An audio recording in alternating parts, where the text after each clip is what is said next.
Hello persons, welcome back to the Riley Snap social media platform. I wanted to just say, it's sweater season, you guys. The autumn air is coming through, the leaves are starting to turn yellow, and I'm excited. Summers here in Wichita Falls are so miserably hot sometimes, and it definitely wasn't the worst summer weather this year, but it was pretty bad. So I am grateful that the weather is shifting. So I think it'd be fun for everyone to comment down below what their favorite thing about autumn is. Is it, the autumn food, stew? My mom always cooks the hot teas in the evening, just whatever it is. Comment down below what your favorite thing about fall is. I'd love to hear it. Anyway, so today I want to go into kind of a follow-up on my what it's like to be an Enneagram 4 Wing 5 video. I have a couple of different views from that one, and I wanted to do more of a broad video because that one is about, if you feel misunderstood, maybe it'll just kind of help you not feel so alone. And because, anyway, I wanted to talk about typology. I'm getting off on a... So, of course, you've probably heard of the Myers Briggs and the Enneagram. Those are the two that I've been studying. I'm definitely better at the Enneagram than the Myers Briggs. I only just now figured out my Myers Briggs type. And, arguably I've just figured out my Enneagram type as well, but the spiritual journey that it took for me to figure out my type was very interesting, and now it's kind of like God's coming in and he's showing me where my weaknesses are and what I could do to improve some of the things that I am not good at. So as a Myers-Briggs INFJ, my inferior function would be extroverted sensing, because I talked about overstimulation in the last video, and that has played such a big part in my life, unfortunately, and now I'm able to identify it and just know that's why. Okay, I see this. I feel understood. There are more INFJs out there. There are more Enneagram 4s out there. I'm not alone here. So no matter what kind of typology you use, or what your type is, if you just let the Lord come in and show you what you need to work on or what you're good at, so if you are having trouble figuring out what's so special about me, why does God wait on me, he'll show you the beautiful things that you have and the beautiful natural giftings that he put in you, and then show you how to work on the parts that some people are better at than you. And if you are studying a good typology and a teacher that's teaching it well, it'll sound more like a lot of the Enneagram teachers I watch, it's like, as a 4, we're good at this, but an area of development would be this, and it's a very loving point of view. So if someone's shaming you and saying, wow, 4s are just dramatic, which I do not like that word, I find us to be very authentic and maybe have we have more accessibility to our emotions than other people, and that's the way I see it. I don't see us as being overly dramatic. I think we just can be highly sensitive. Anyway, if you come across a good typology teacher, they will present your type in a way of, you're good at this and you can develop in this area. And I feel like that's the way God does it as well. He goes, sweetheart, I love you, it's not shameful. As a type 4, my primary emotion would be shame because I'm in the heart triad.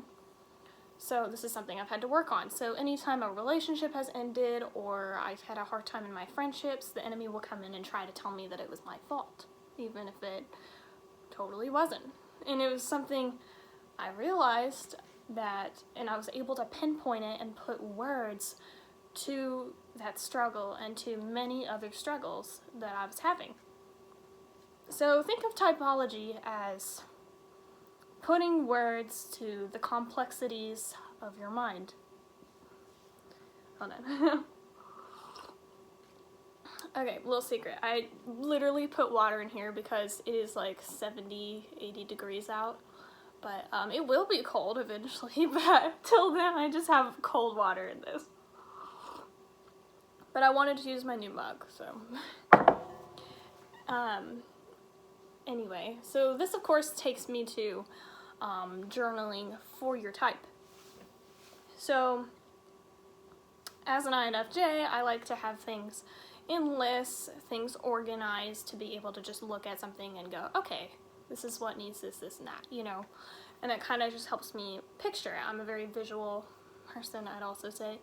So what I did to figure out that I was not an Enneagram 5 and then I'm an Enneagram 4 was I got out my journal and I started listing the core fears, the core desires, some really, you know, things that are exclusive to those numbers.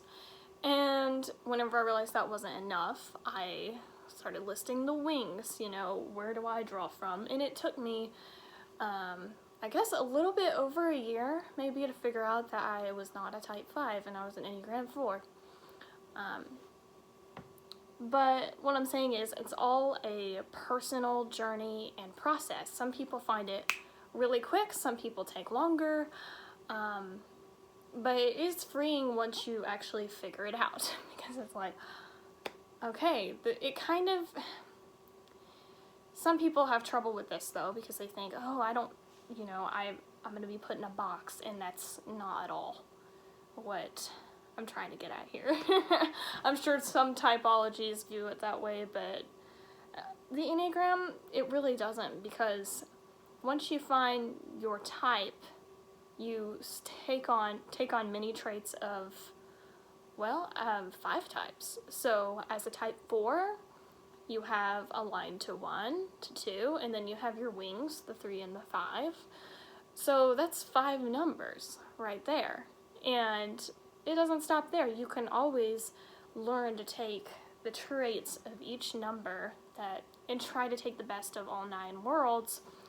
It's just a matter of figuring out what would be more effective with the way you have been strategizing with life, the way you've taken action, the way your core motivations affect the accessibility to those things. So it sort of gives you a blueprint for personal growth in a way.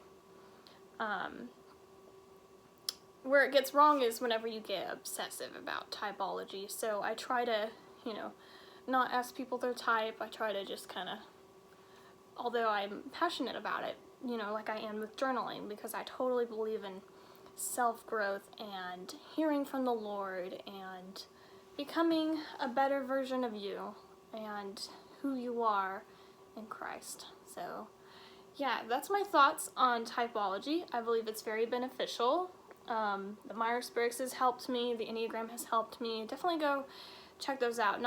Don't confuse the Myers Briggs with the 16 personalities. There are some things that have taken, have sort of taken the Myers Briggs typology and made it into something that it officially wasn't. So I will put a good link to an assessment test, although